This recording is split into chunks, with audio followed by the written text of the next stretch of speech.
দর্শক স্বাগত জানাচ্ছি নয়াদিগন্ত ফেসবুক লাইভে এবং আপনাদের সঙ্গে যুক্ত হয়েছি ঢাকা ১৭ আসন অর্থাৎ গুলশান।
দর্শক আপনারা অবগত আছেন বিএনপির চেয়ারম্যান তারেক রহমানের যে আসন ঢাকা ১৭, সেই ঢাকা ১৭ আসনেই কিন্তু তার প্রতিদ্বন্দ্বিতা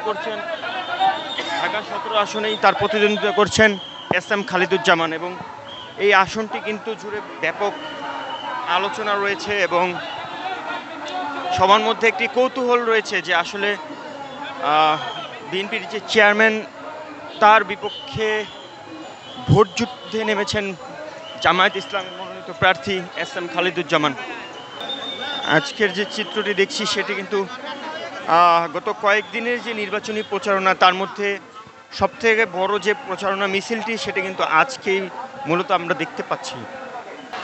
দর্শক পুরো এলাকা কিন্তু স্লোগানে মুখরিত হয়ে উঠেছে এবং আমরা দেখতে পাচ্ছি এখানে শিশুরাও কিন্তু অংশগ্রহণ করেছে এবং হাজার হাজার জামায়াত ইসলামীর নারী সদস্যরাও কিন্তু অংশগ্রহণ করেছেন। দর্শক এতক্ষণ যুক্ত ছিলাম আপনাদের সাথে রাজধানীর গুলশান ঢাকা ১৭ আসনের থেকে আপনাদেরকে দেখানোর চেষ্টা করছিলাম ঢাকা ১৭ আসনের যে বাংলাদেশ জামায়াত ইসলামীর এমপি মনোনীত প্রার্থী ডাক্তার এস এম খালিদুজ্জামানের নির্বাচনী মিছিল থেকে। এই ছিল সর্বশেষ। পরবর্তী তথ্য নিয়ে পরবর্তী আপডেট নিয়ে আবারও যুক্ত হব আপনাদের সঙ্গে। সেই পর্যন্ত নয়াদিগন্তের সঙ্গে থাকবেন। আল্লাহ হাফেজ।